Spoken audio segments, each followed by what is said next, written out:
Hanna, thanks for joining me. You're welcome. Thanks for inviting me. Thanks. Anytime, Hanna, our pleasure. So, your first reaction to the Amnesty International report?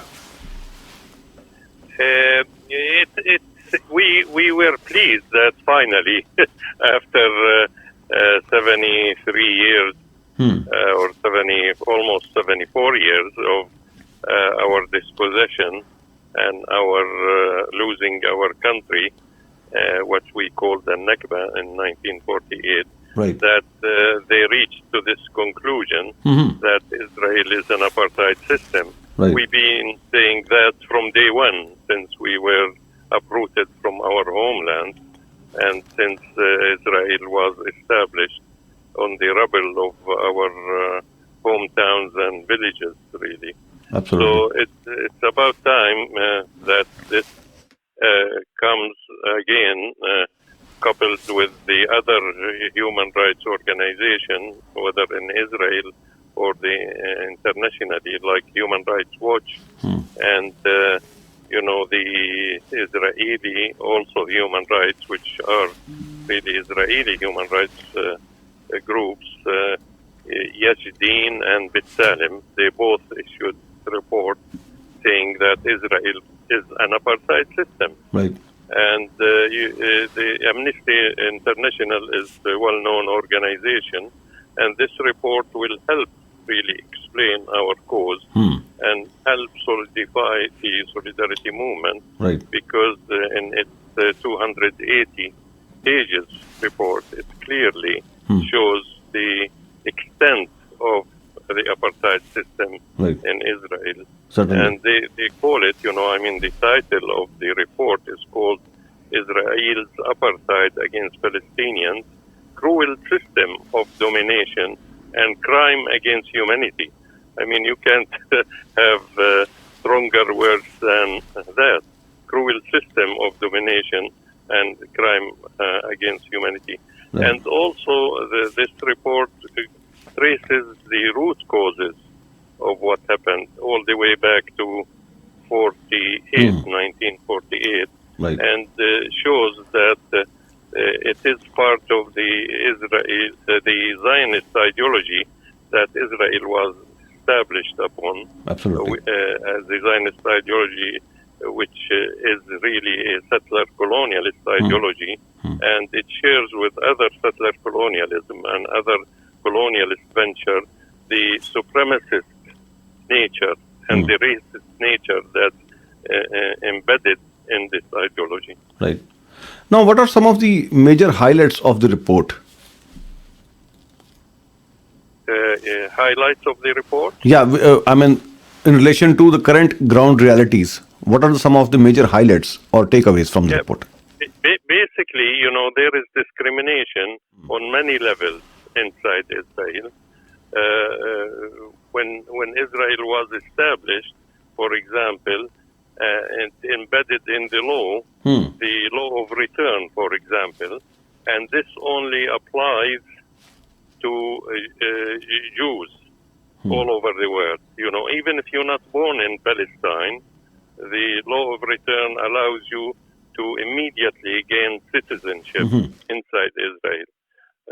While people who lived inside Palestine, historic Palestine, for centuries, they're not allowed to go back to their hometown. Right. This is very simply, a racist and discriminatory policy. Even if you were born in Palestine and you are not Jewish, you can't go back to your homeland. Whatever, once you are out, you can't go back.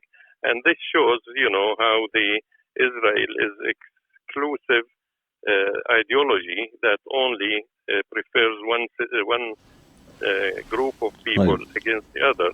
The other thing, just another example, which is really goes all the way back to 48, that when the Palestinians left or forced to leave their homeland after many massacres and many violent actions against them, as I mentioned previously in other interviews, that over 500,000 villages were destroyed. And many massacres were committed, and 2/3 of the Palestinian people were forced out. Right. After that happened, even if you moved from one town to another town inside what became Israel, Right. you lost your property. They called it the absentee law. And again, this only applies to the Palestinians, not to the Jewish residents of Israel. These are two stark examples of the racist and the apartheid nature of Israel. And then, when they took over the West Bank and Gaza, they imposed a clear apartheid system where they have only roads for Jews, settlements for Jews only, and the Palestinians can't use these houses or these settlements or buy into these settlements, and the roads Palestinians can't. It's like the apartheid system in South Africa, although some South Africans, like the late Desmond Tutu, Archbishop Desmond Tutu, he said it's because he visited Palestine, historic Palestine, and he said it is worse than the system that was in South Africa. And people just can Google that. Desmond Tutu and about the apartheid system inside Israel. Right. And we always been saying that since day one. And what happens is really the unconditional support that Israel got from Western countries, especially the United States, Canada included, because they were on it from day one. They were on the Palestinian catastrophe when they helped pass the partition plan that favored the Jewish homeland for the Jews in Palestine. And, the Canadian government unconditionally supported Israel and unconditionally supported all the war crimes that were committed against our people, the Palestinians. Now, what should Canada be doing in the light of this development? Canada claims to be a human rights leader in the world. What should it be doing right now? I think it's clear that, now since everything out in the open, the Canadian government, and I talk because we are Canadians and we are in Canada, we should really pressure the Canadian government and the Canadian Parliament to, take action against this apartheid. It's the duty of any government in the world to take action against this apartheid system, the way some governments in the West took action against apartheid South Africa. There is a movement to pressure the Canadian government and the Canadian Parliament to, take a position against Israeli apartheid, because if they don't, then, which they are now, they are complicit in this crime of apartheid. They are complicit in it, and they are encouraging it. And like Amnesty International said, and I quote, that governments have in the international community, and Canada was one of them, and I quote, governments have actively supported Israel's violation by supplying it with arms, equipment, and other tools to perpetrate crimes under international law, and by providing diplomatic cover.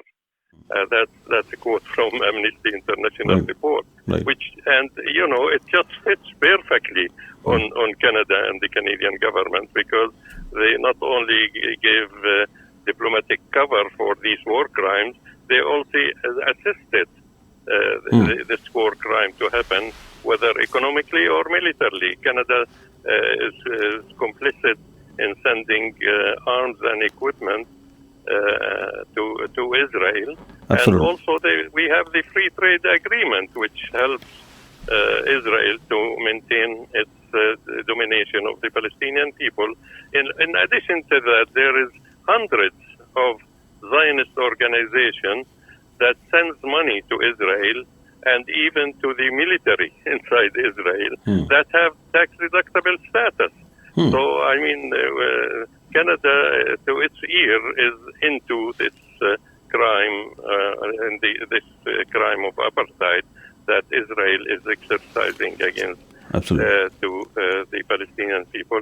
And we are saying enough is enough, don't make the Canadian people complicit in this crime of apartheid, and that the Canadian government and all parliamentarians in Ottawa should act now on this crime. And, it's been too long, as I said, almost 74 years, and this crime continues. Well, Hanna, it was nice talking to you. Thank you so much for your time. It's still a developing story. Just keep us posted. We'll talk again. Thanks for your time. Is there anything I didn't ask you before I let you go? It's important, really, for people to support the solidarity movement, and also not to forget to join the boycott, divestment, and sanctions. We have a picket against the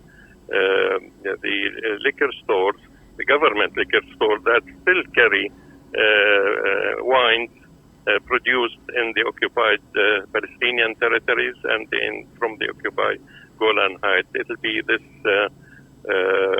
February 5th in front of one of the BC liquor stores. People could learn about it from our website, cpavancouver.org. And thanks again for inviting me, Gurpreet. Anytime. Take care, Hanna.